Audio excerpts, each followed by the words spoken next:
बिरजू के माँ बाप पैदा होते ही मर चुके थे, इसलिए वो अपने भैया किशन लाल और भाभी सविता के साथ रहता था। अच्छी पढ़ाई करने के लिए वो शहर में पढ़ाई करने चला जाता है। बिरजू के साथ में पढ़ने वाली लड़की मंजू से उसे प्यार हो जाता है और वो उससे शादी करके गांव ले आता है। बिरजू, हमने शादी तो कर ली है, पर क्या तुम्हारे भैया भाभी इस शादी को मानेंगे और मुझे अपनाएंगे? मंजू, तुम चिंता क्यों कर रही हो? मेरे भैया भाभी बहुत अच्छे हैं और तो और मुझे अपने बेटी की तरह प्यार करते हैं। वो तो घर जाकर ही पता चलेगा। बिरजू और मंजू गांव आ जाते हैं और अपने घर का दरवाजा खटखटाते हैं। कौन है भाई? अभी आती हूँ, रुको जरा, दरवाजा तोड़ोगे क्या? सविता दरवाजा खोलती है तो देखती है कि बाहर बिरजू और उसके साथ एक लड़की खड़ी होती है। सविता बिरजू को देखते ही चौंक जाती है। अरे बिरजू, तुम अचानक कैसे आए? ना कोई पत्री न तार। अगर तुम बता देते कि तुम आ रहे हो तो तुम्हारे भैया तुम्हें स्टेशन लेने आ जाते। बस बस भाभी, सारी बातें यही कर लोगी क्या? अंदर आने को नहीं कहोगी? सफर में हम दोनों बहुत थक गए हैं। अरे हाँ बिरजू, हम तो बोले ही जा रहे हैं बस। ये तो पूछा ही नहीं कि ये लड़की कौन है तुम्हारे साथ। भाभी, हमने शहर में शादी कर ली है और ये लड़की मंजू हमारी पत्नी है। क्या तुमने शादी कर ली है अपने भैया भाभी के बिना? तभी मंजू बोल पड़ती है। वो भाभी, शहर में कुछ हालात ही ऐसे हो गए थे कि हमें शादी वहीं करनी पड़ी और यहाँ आपका आशीर्वाद लेने चले आए। सविता दिल की बहुत अच्छी थी, इसीलिए दोनों की शादी सुनकर बहुत खुश हो जाती है और अंदर से किशन लाल को बुलाती है। अजी सुनते हो जरा, बाहर तो आओ जरा, देखो तो अपना बिरजू आया है। किशन लाल जल्दी से बाहर आ जाता है और खुशी से बिरजू को गले लगा लेता है। बिरजू, मेरे भाई, तू आ गया। तुझे देखकर मैं बहुत खुश हो गया। तभी सविता बोल पड़ती है। अजी, अपने बिरजू ने शहर में शादी कर ली और ये लड़की मंजू इसकी पत्नी है। अच्छा बिरजू, तू खुश है तो मैं भी बहुत खुश हूँ। अब तुम दोनों ऐसे ही खड़े रहोगे क्या? हम दोनों का आशीर्वाद भी तो लो। बिरजू और मंजू भैया भाभी के पैर छूकर उनका आशीर्वाद लेते हैं। चलो अब दोनों अंदर चलकर आराम कर लो। थोड़े दिनों में सभी गांव वालों को भी पता चल जाता है कि बिरजू किशन लाल का भाई शहर की लड़की से शादी करके आया है। गांव वालों को ये बात बिल्कुल अच्छी नहीं लगती। अरे बहन, सुना तुमने? बिरजू ने शहर में शादी कर ली है। सविता और किशन लाल ने उन दोनों को अपना भी लिया और घर में भी घुसा लिया। हाँ बहन, सुना मैंने। कहीं इन्हें देखकर हमारी बहू बेटियां ना बिगड़ जाएं। इस बिरजू ने हद ही कर दी है। अरे गांव की छोरियां क्या कम पड़ गई थी? तो शहर की लड़की से शादी करके आ गया। अब हम कर भी क्या सकते हैं? शहर में तो ये सब चलता ही रहता है। सभी गांव वाले अपने अपने घर चले जाते हैं और रात हो जाती है। पूरा गांव सोया हुआ होता है। बिरजू और उसकी पत्नी मंजू एक कमरे में सो रहे होते हैं। अचानक से मंजू को बहुत प्यास लग रही होती है। शरीर की थकावट की वजह से मंजू बिस्तर से उठ नहीं पाती है और नींद में ही पानी पानी बड़बड़ाती रहती है। पानी पानी, बहुत प्यास लगी है, कोई पानी पिला दो मुझे, पानी चाहिए मुझे, मेरा गला सूख रहा है, पानी पानी। मंजू इतनी गहरी नींद में सो रही होती है कि पानी पीने के लिए भी उठ नहीं पाती। अचानक से क्या होता है कि पानी की तड़प से उसके शरीर से उसकी आत्मा निकलकर पानी की तलाश में जाती है और वो रसोई में रखे मटके में से पानी पीने के लिए उसके अंदर घुस जाती है। तभी सविता आहट सुनकर उठ जाती है और रसोई में जाकर देखती है। अरे, ये मटके का ढक्कन किसने हटाया? शायद बिल्ली होगी, उसने हटा दिया होगा। ढक दूं, नहीं तो इसमें मक्खी मच्छर गिर जाएंगे। सविता मटके को ढककर वहां से चली जाती है और फिर सो जाती है। मंजू मटके के अंदर बंद हो जाती है और चिल्लाती रहती है। मुझे यहाँ किसने बंद किया? मुझे निकालो यहाँ से, मेरा यहाँ दम घुट रहा है, कोई है? बिरजू, बिरजू, मुझे निकालो यहाँ से। मंजू की आत्मा की आवाज कोई नहीं सुनता।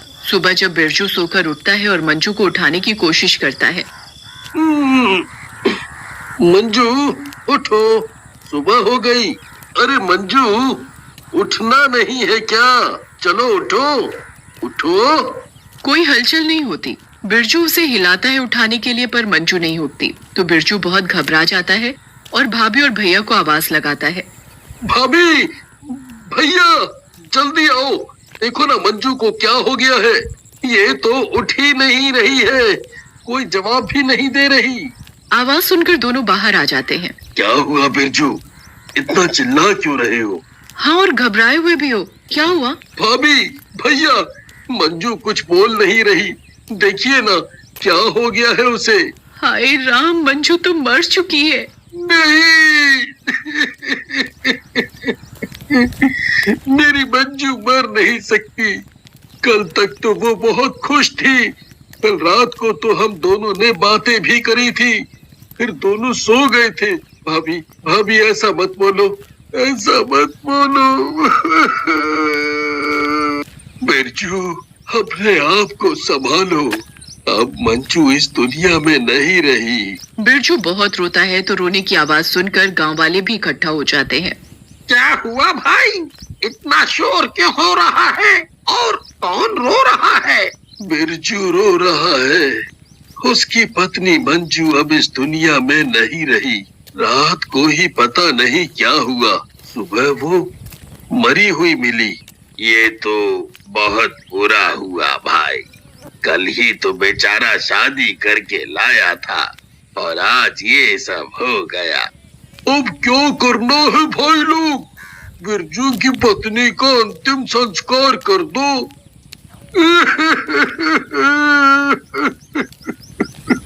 नहीं नहीं, मैं अपनी मंजू को किसी को नहीं दूंगा। ये सो रही है, अभी उठ जाएगी और बोलेगी बिरजू बिरजू। बिरजू, अपने आप को संभालो, अब मंजू इस दुनिया में नहीं रही, अब उसका अंतिम संस्कार करने दो। फिर गांव के 4 लोग आकर मंजू को ले जाकर उसका अंतिम संस्कार कर देते हैं। बिरजू बहुत रोता है और किशनलाल और सविता उसे तसल्ली देने में लग जाते हैं। बिरजू, बिरजू, बिरजू। कौन कौन? मंजू, मंजू ये तुम हो क्या? मंजू तुम कहाँ हो? मुझे पता था तुम्हें कुछ नहीं होगा, तुम ठीक हो। मंजू, मंजू। तभी भाभी आ जाती है। कोई नहीं है यहाँ बिरजू, तुम्हारा वहम है ये। तुम्हें उसकी बहुत याद आ रही है ना, इसीलिए तुम्हें उसकी आवाजें सुनाई दे रही हैं। चलो बिरजू, आज तुम मेरे पास सो जाओ। बिरजू किशनलाल के पास सो जाता है और बिरजू के कमरे में भाभी सो जाती है। सोने के बाद तभी आवाज आती है, बचाओ, मुझे बचाओ, बिरजू, बिरजू। ये आवाज तो आ रही है, मुझे भी सुनाई दे रही है, कुछ तो गड़बड़ है। कल तांत्रिक बाबा को बुलाती हूँ। सुबह होते ही सविता तांत्रिक बाबा को बुला लेती है। बाबा हाथ में नींबू लेकर एक मंत्र बोलता है और सारे घर में घूमता है। उस वक्त सभी घर में ही आसपास होते हैं। बाबा को कुछ समझ आता है। ये मेरे नींबू वाला हाथ इस मटके के पास रुक गया है, इस मटके में कुछ है। इस मटके में एक आत्मा है लड़की की, जो अभी इसी में तड़प रही है बाहर आने के लिए। कोई भी इस मटके को हाथ नहीं लगाएगा। अभी हम ध्यान लगाकर सब देखते हैं क्या माजरा है। बाबा ध्यान लगाकर सब पता कर लेता है। क्या हुआ बाबा, कुछ तो बताओ। चुप करो, बहुत बड़ा पाप हुआ है। ये लड़की रात को सो रही थी, इसे बहुत प्यास लगी थी, तो उसकी आत्मा निकलकर पानी पीने इस मटके में उतर गई और सविता ने इस मटके को ऊपर से ढक दिया। इस मटके में मेरी मंजू है। मंजू, मंजू मैं आ रहा हूँ, तुम्हें यहाँ से निकालने आ रहा हूँ। मंजू। मूर्ख, ऐसी गलती मत करना, ये अब तेरी पत्नी नहीं है, ये एक भयानक चुड़ैल बन चुकी है जो तुम सबको मार डालेगी। अब हम क्या करें बाबा, हमने जानबूझकर कुछ नहीं किया। जैसा मैं कहता हूँ तुम वैसा करो। इस मटके के ऊपर लाल कपड़ा बांधकर इस मटके को जंगल के बीचों बीच एक पेड़ होगा बरगद का, उस पर लटका कर आना और ध्यान रहे पीछे मुड़कर मत देखना। जैसा जैसा बाबा ने कहा वैसा वैसा ये काम बिरजू करके आ जाता है। रात को हवा चलने के कारण मटका नीचे गिर जाता है और मंजू की आत्मा बाहर आ जाती है। जिन लोगों ने मेरे शरीर को जलाया है मैं उन लोगों को नहीं छोड़ूंगी, मैं उन लोगों को मार डालूंगी। जिन 4 गांव वालों ने उसका अंतिम संस्कार किया था वो उन्हें एक एक करके मार देती है। मंजू, मंजू, मेरी प्यारी मंजू, कहाँ हो तुम? देखो, देखो तुम्हारा बिरजू तुम्हें बुला रहा है। बिरजू, बिरजू मैं आ गई। तुम्हारी मंजू अब तुम्हारे साथ ही रहेगी। तुम यहाँ? तुम तो मटके में बंद थी ना? मटका टूट गया था और मैं बाहर आ गई अपना बदला लेने के लिए। मैं उन सबको मार दूंगी जिन लोगों ने मेरे शरीर को जलाया। नहीं, तुम ऐसा कुछ नहीं करोगी। इन लोगों ने जानबूझकर कुछ नहीं किया। बिरजू, ये तुम कह रहे हो? पता है ना उन लोगों ने मेरी क्या हालत की थी? मुझे मटके में बंद कर दिया था, वो मरेंगे। नहीं, तुम ऐसा कुछ नहीं करोगी। तभी अचानक से मंजू की आत्मा बिरजू के सामने से गायब हो जाती है और बिरजू घर जाकर अपने भैया भाभी को मंजू की आत्मा की सारी बातें बता देता है। क्या सच में बिरजू उसके शरीर को जिसने जलाने में मदद की वो उन सबको मार डालेगी? हाँ भाभी, मैं सच कह रहा हूँ। अब तो मैं भी मंजू के खिलाफ हूँ, क्योंकि अब वो बुरी बन चुकी है। मुझे तो लगा था कि मेरा प्यार उसे मरने के बाद भी अच्छा बना के रखेगा, पर नहीं, बदले की आग ने उसे बुरा बना दिया है। अब तो उन तांत्रिक बाबा को दोबारा बुलाने के अलावा और कोई रास्ता नहीं बचा। हाँ, सही कह रहे हो। मैं कल जंगल जाकर उन्हें घर ले आऊंगी। फिर अगले दिन बाबा उनके घर आ जाते हैं। अब तो एक ही रास्ता है। अब तुम सबको एक नया मटका लेना पड़ेगा और इस आत्मा को कैसे भी करके दोबारा बंद करना पड़ेगा और फिर उसे जलाना पड़ेगा ताकि मंजू की आत्मा को शांति मिल सके। और ये काम सिर्फ बिरजू कर सकता है, क्योंकि एक वो ही है जिससे मंजू सबसे ज्यादा प्यार करती है। हाँ बाबा, मैं ये काम कर सकता हूँ। फिर बिरजू मंजू की आत्मा को मटके में लाने की योजना बनाने में लग जाता है। तभी मंजू की आत्मा बिरजू को पुकारने लगती है। बिरजू, बिरजू। बिरजू सोचता है यही सही मौका है मंजू की आत्मा को मटके में बंद करने का। बिरजू अपना हाथ जानबूझकर मटके में फंसा लेता है ताकि मंजू की आत्मा को ये लगे कि उसका हाथ मटके में फंस चुका है और वो उसके हाथ को छुड़ाने के लिए मटके में घुस जाए। मंजू, मंजू, मंजू, देखो ना ये क्या हो गया है। मेरा हाथ इस मटके में फंस गया है। मंजू की आत्मा जल्दी से बिरजू के पास आ जाती है। हे भगवान, ये क्या कर लिया तुमने? अब कैसे निकालो तुम्हारा हाथ?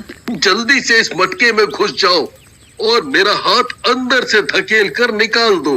मंजू की आत्मा जल्दी से मटके में घुस जाती है और बिरजू का हाथ निकाल देती है और बिरजू जल्दी से उस मटके को एक लाल कपड़े से ढक देता है। अंदर से मंजू की आत्मा बहुत चिल्लाती रहती है। ये क्या कर रहे हो? बिरजू, निकालो मुझे यहाँ से। बिरजू जल्दी से उस मटके को घर से बाहर लाकर जला देता है और मंजू की आत्मा भी जल जाती है।